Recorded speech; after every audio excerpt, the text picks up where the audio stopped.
You know what most people do when life hits them hard? They panic, they complain, they start telling everybody how bad it is.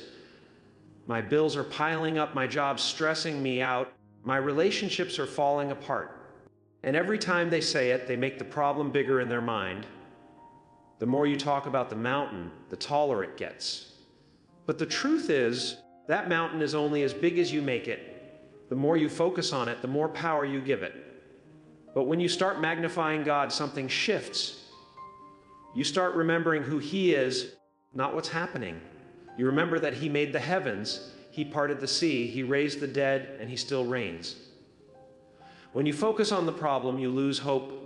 When you focus on God, you gain perspective. You stop saying, "This is too big for me," and you start saying, "This is nothing for my God." Your words frame your world. You can't speak defeat all week and expect victory to show up. Every time you open your mouth, you're either building faith or feeding fear. You've got to get intentional about what you let come out. Speak life, not limitation. Speak victory, not victimhood. Because what you magnify multiplies. You've got to learn to redirect your thoughts. When the enemy throws worry at you, you throw worship back. When doubt tries to creep in, you declare, "God, I know you're still in control." When fear says, "You can't make it," you answer back, "I can do all things through Christ." It's not denial, it's direction. You're choosing to look at the one who's bigger than the battle. Magnifying God doesn't mean pretending everything's fine. It means trusting that even when everything's not fine, He's still working. It means saying, "I don't know how, but I know who."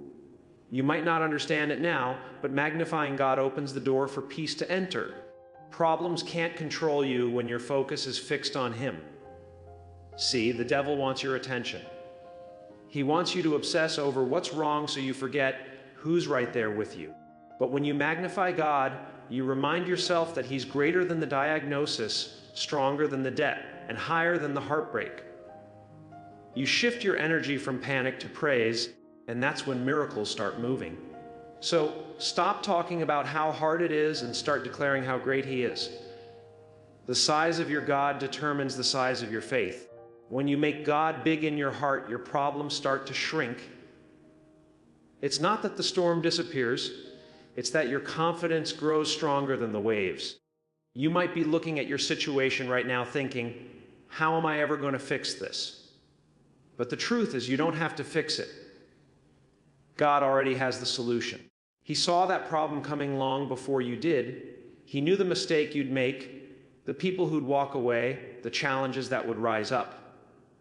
Nothing catches Him off guard. While you're stressing over the details, He's already arranged the outcome. You see, we often pray like God's still figuring things out. We say, "Lord, please do something." But He's already done it. The solution exists, you just haven't walked into it yet. Sometimes God hides the answer in the process because He's trying to build your faith, not your frustration. You might not understand how it's all going to come together, but trust me, it's already written. Think about it. Every challenge you faced before had a way out. It might not have been easy. It might not have looked how you wanted it to, but you made it. If God made a way before, what makes you think He won't do it again? That's His nature. He's not trying to figure it out. He's already finished it. Your job is to stay faithful while He unfolds what's already been formed.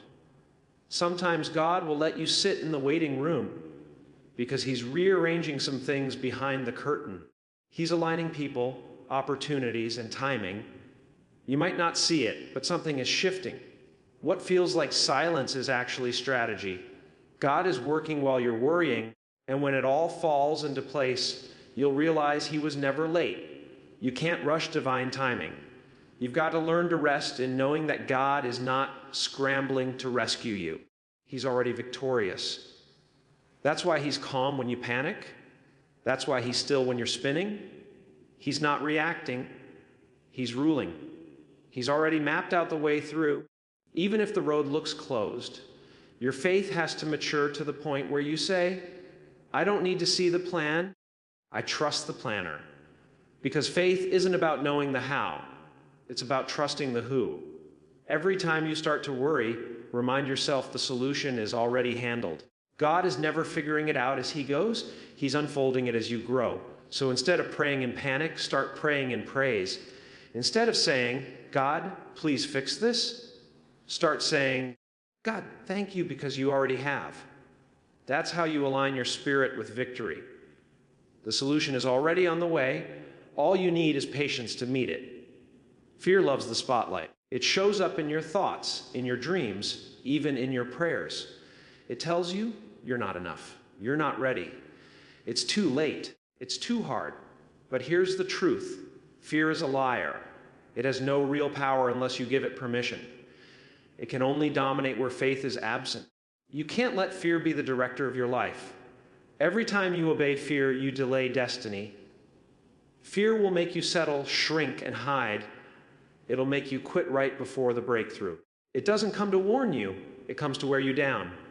But faith and fear can't live in the same house. You have to decide which one gets the key. Fear is sneaky. It dresses up as logic. It'll say, be realistic. It'll say, don't risk it. But that's not wisdom, that's spiritual paralysis. If you only move when everything feels safe, you'll never see what God can really do. Faith doesn't wait for fear to disappear, it moves anyway. Courage isn't the absence of fear, it's choosing trust over trembling. When fear speaks, you've got to learn how to talk back. Don't sit quietly while fear dictates the script. You say, no weapon formed against me shall prosper. You say, God has not given me a spirit of fear, but a power, love, and a sound mind. You say, even if I walk through the valley of the shadow of death, I will fear no evil. That's how you silence the lies. The problem is, we often entertain fear like a guest. We let it move in and redecorate our thoughts. But you can't have faith and feed fear at the same time. You've got to evict it. Tell it there's no room for doubt when God's presence fills the place.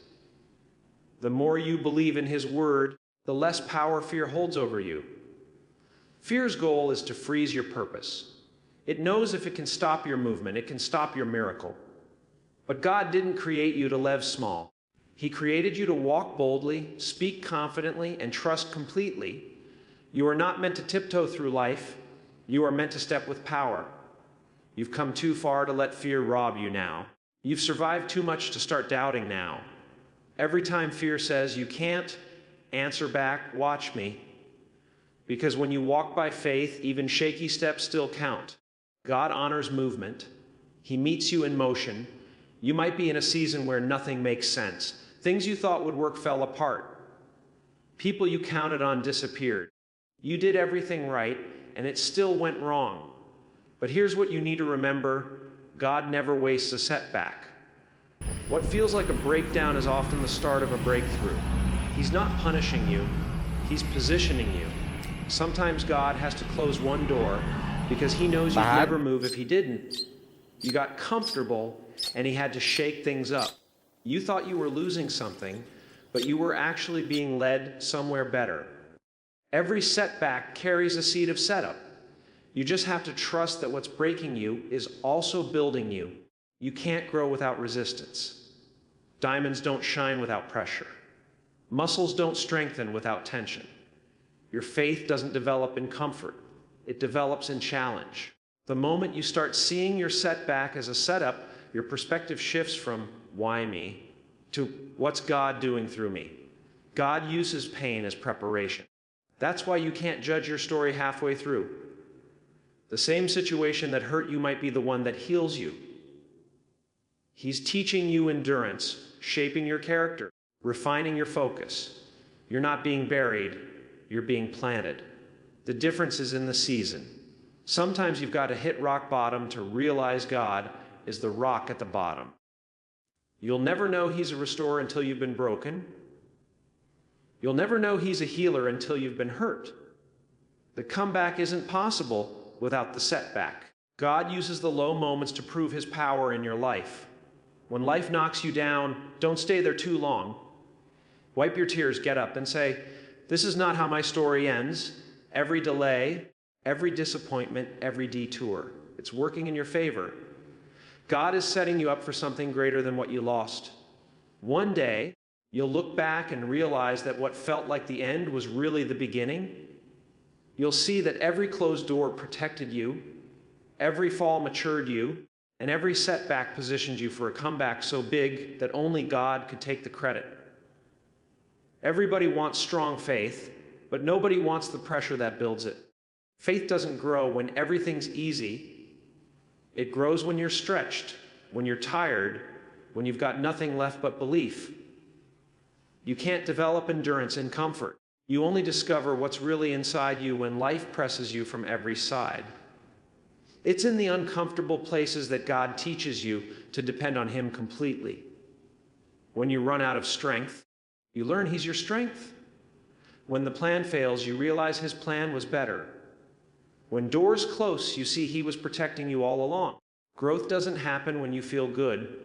It happens when you choose faith over frustration. You might not like the process, but the process is what prepares you for the promise. Every test of discomfort is proof that God trusts you with something greater. He's not trying to hurt you. He's trying to grow you. He knows that faith isn't developed in sunshine. It's forged in storms. You can't pray for promotion and expect to skip pressure. You can't ask God to take you higher and expect no stretching. Every new level requires a new level of trust. The very situations that make you uncomfortable are the ones that build spiritual muscle. You're not losing control. You're learning surrender. Faith doesn't mean you won't feel fear. It means you move anyway. Sometimes you've got to act while your knees are shaking, speak while your voice is trembling, believe when the facts don't match the faith. That's where power grows, in the middle of uncertainty. When it's uncomfortable, don't run from it. Lean into it. God never uses easy seasons to make strong people. You'll look back one day and realize the discomfort was divine training. It was God preparing you for what you prayed for. So, when life gets tight, don't say, "Why me?" Say, "Try me," because pressure doesn't break a child of God. It builds them. Your faith works best when you're uncomfortable, because that's when it's real, raw, and ready to move mountains. You may not understand it now, but every tear you've cried had purpose. Every night you felt forgotten, every season that broke you down. God saw it all, and none of it was wasted. Pain is one of the most powerful teachers in the world, and God knows how to use it to shape your destiny. Sometimes He lets you feel pain to wake up parts of you that comfort kept asleep. You wouldn't have prayed like that if you hadn't been hurt. You wouldn't have grown that strong if you hadn't been betrayed. Pain reveals things peace hides. It shows you what's inside you when life shakes you. The problem is, most people want purpose without pain. But there's no crown without a cross. You can't get to victory without first walking through a valley. The reason it hurts so much is because God was breaking chains that had been holding you for years. You were being refined, not rejected. You see, God's not just interested in making your life comfortable. He's interested in making your life meaningful. And sometimes meaning is born out of misery. That season that crushed you is also cultivating strength, compassion, and endurance. Pain has a strange way of preparing you for the people you're meant to help. You can't minister healing if you've never been broken. You can't lead others out if you've never been trapped. God lets you walk through things so you can walk others through it later. You've got to start seeing your scars as stories of survival. They're not shame, they're proof you made it. You could have given up, but you didn't. You could have lost hope, but you held on. Every scar is evidence that grace still works. So don't curse your pain, consecrate it, hand it over to God and say, use this. Because when He touches it, pain becomes purpose, wounds become wisdom, and tears become testimonies. God never wastes pain. He transforms it into power. There's a point in every journey where you feel like quitting. You've prayed, you've worked, you've waited, and nothing seems to be changing. But that's usually the point where you're closest to the breakthrough. The enemy always fights hardest right before you win. The pressure increases right before the promise appears. It's easy to think God forgot about you when progress feels invisible. But what if he's closer than he's ever been? What if the reason you haven't seen movement is because he's setting up something too big to rush?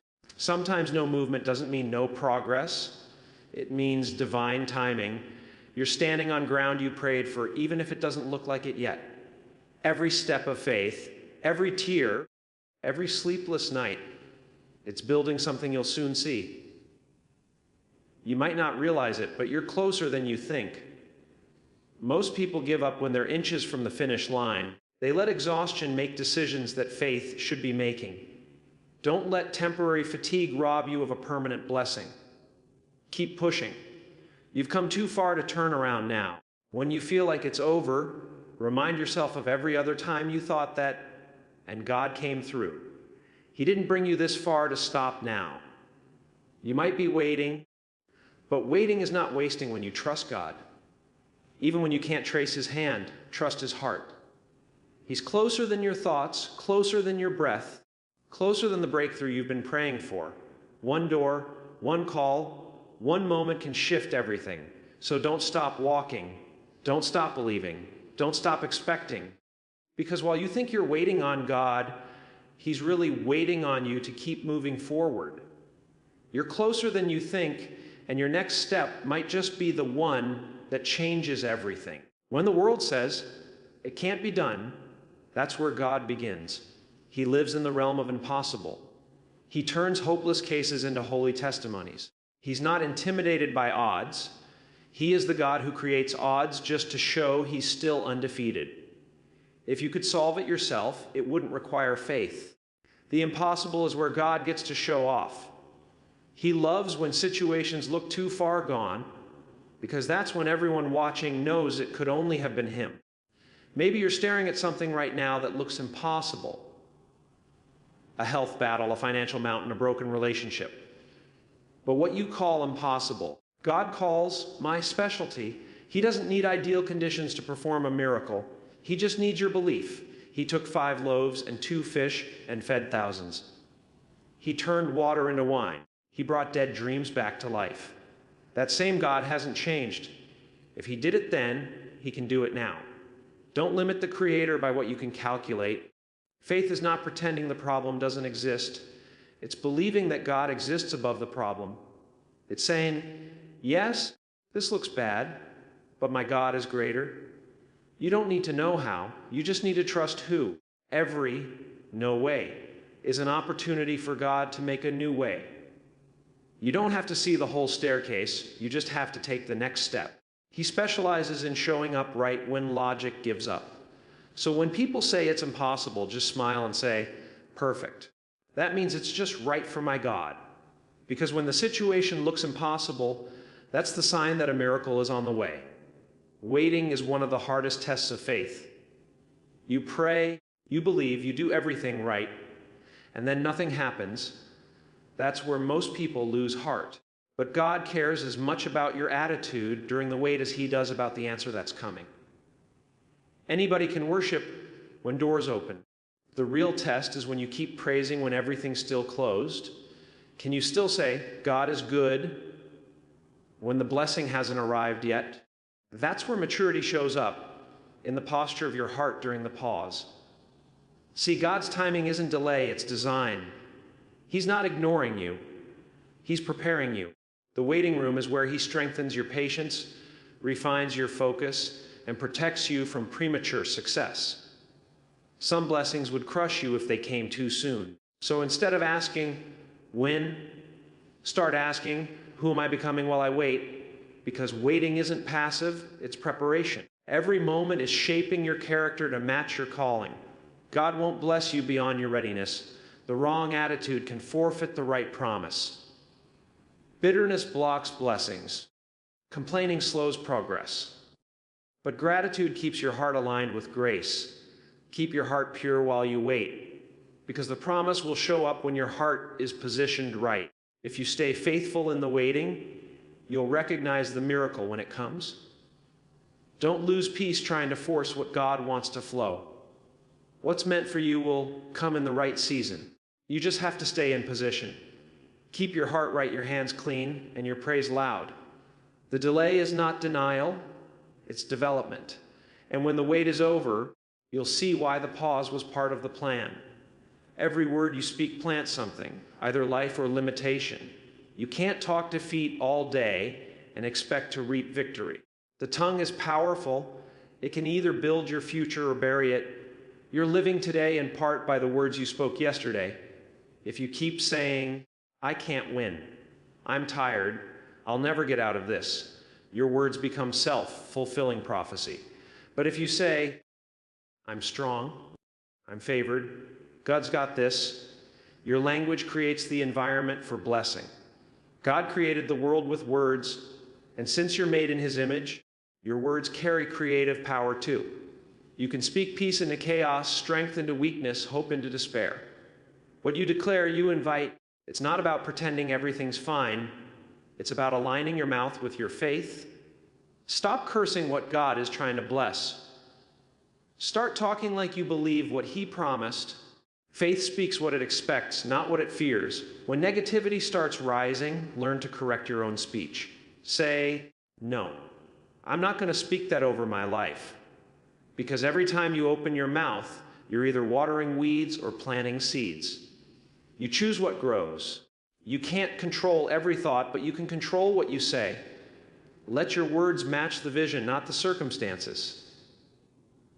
Speak to where you're going, not where you are. Your future listens when you talk. So declare it daily. I'm blessed. I'm favored. I'm strong. I'm covered. The harvest you want tomorrow depends on the seeds you speak today. You can't grow in faith if you're surrounded by fear. The people you spend time with matter more than you think. Some folks will drain your spirit and dim your fire without even realizing it.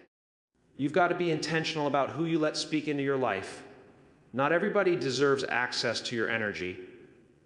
If every time you share your dream, someone tells you that's impossible, that's a clue. You need people who fuel your belief, not feed your doubt. You need folks who remind you of what God said, not what man sees. Faith is contagious, but so is fear. Be careful what you catch. Sometimes the reason you're not growing is because you're planted in the wrong garden. If the people around you always gossip, complain, and criticize, you'll start doing the same. But if you surround yourself with people who pray, push and praise, you'll level up spiritually without even trying. When God's trying to elevate you, He'll often expose who can't go with you. Don't be afraid to outgrow circles that no longer stretch your spirit. Loyalty doesn't mean staying stuck. You can love people from a distance while protecting your peace. You need people in your life who tell you the truth, not to hurt you, but to help you. Faith builders will correct you, challenge you, and call you higher. They'll remind you of your purpose when you forget it. Those are the voices that keep you grounded in faith when the storm hits. Look at your circle right now.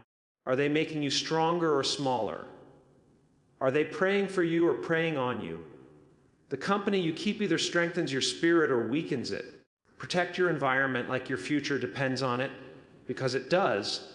Surround yourself with faith builders who see your calling, not your chaos, who celebrate your growth, not your struggle. You can't do life alone, but you can choose who walks beside you. One of the fastest ways to lose peace is by comparing your life to someone else's. You scroll, you watch, you listen, and before you know it, you start feeling behind. But let me tell you something, your story is custom made. God's timeline for you is not meant to match anyone else's. Comparison kills joy because it shifts your focus from gratitude to envy.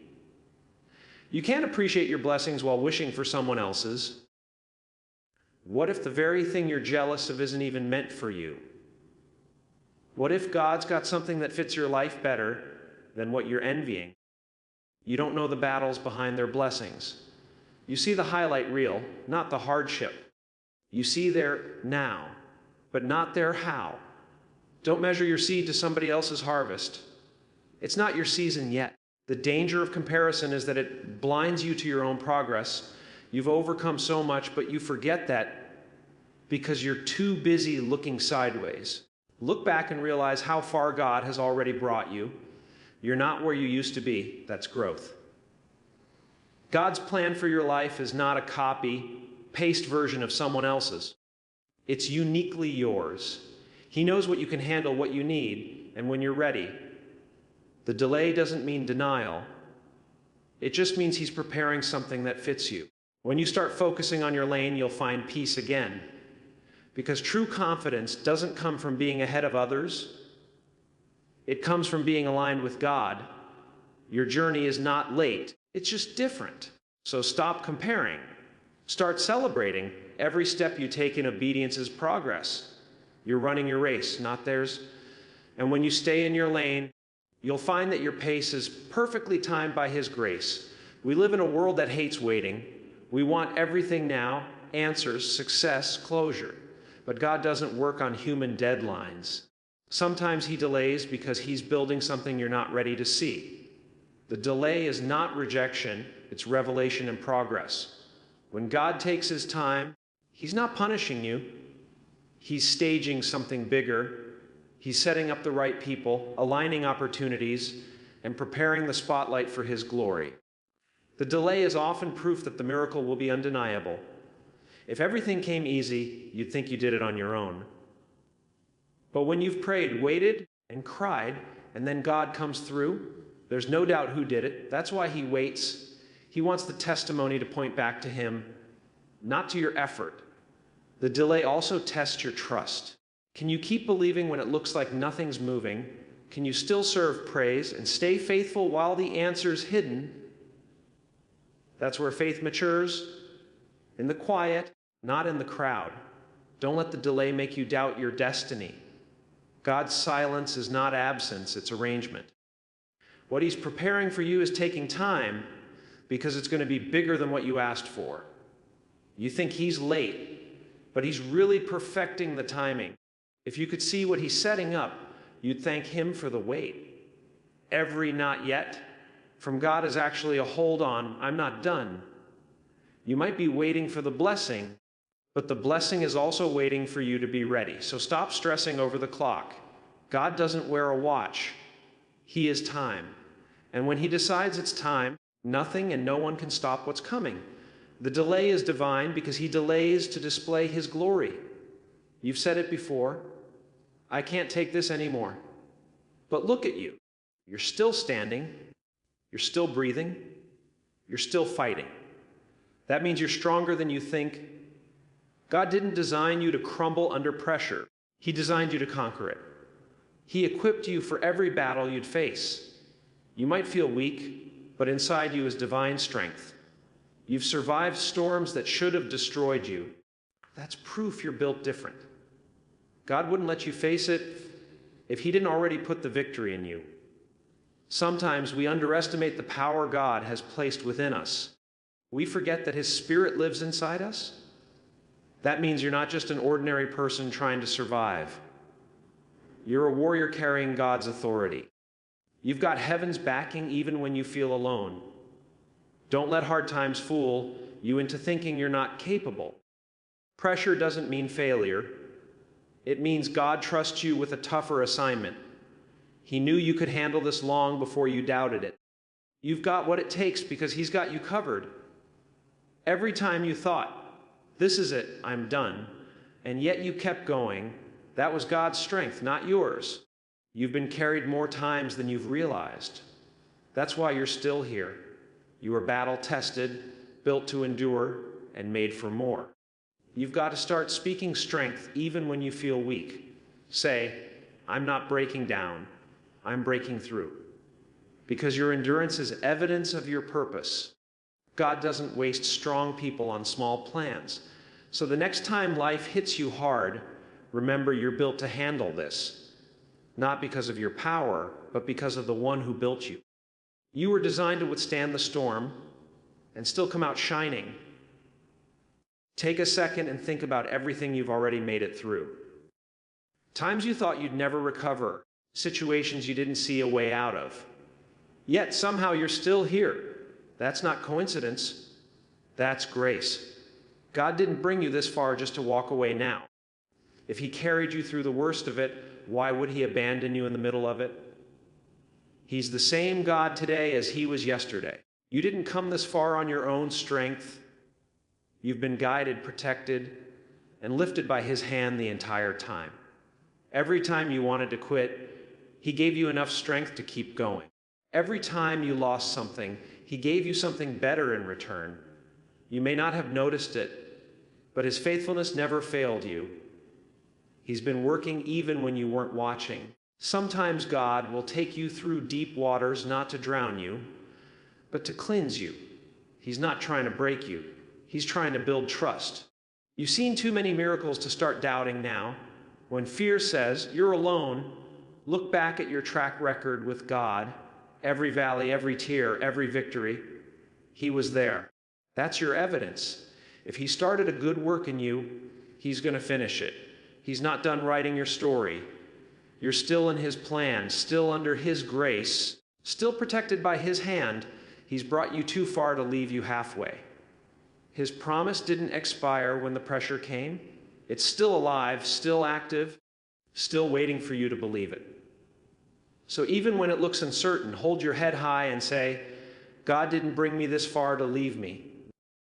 Because if He started something in your life, He's faithful to finish it, right on time. Faith doesn't mean the road is smooth. It means you keep walking even when you can't see the way. Every step of faith is an act of trust. Sometimes you'll walk with tears in your eyes and questions in your heart. But as long as you keep moving, God keeps guiding. The enemy's goal is to make you stop walking. He'll whisper, it's not working. Give up. But faith says, I'm going to keep walking anyway. You may not know where it leads, but you trust the one who's leading. Every step is bringing you closer to the promise. Faith is motion. It's movement in the middle of mystery. You can't wait until you see proof. You move because you believe the promise. Miracles happen for movers, not sitters. God responds to steps of faith, not moments of fear. Sometimes faith means walking alone. People might not understand you, but that's okay. Obedience rarely makes sense to the crowd. Keep walking. The same God who called you will carry you. You won't always feel strong, but you don't need to. You just need to stay consistent. Every small step counts. Don't despise the process. Every season of faith builds momentum for the next. When you walk by faith, the path may look foggy, but your footing is firm. You can't see the end, but you know who's at the end. That's what keeps you going. So keep walking, keep believing, keep declaring, my God is bigger than my problems. Because as long as you move by faith, you'll never move alone. He walks right beside you every step of the way.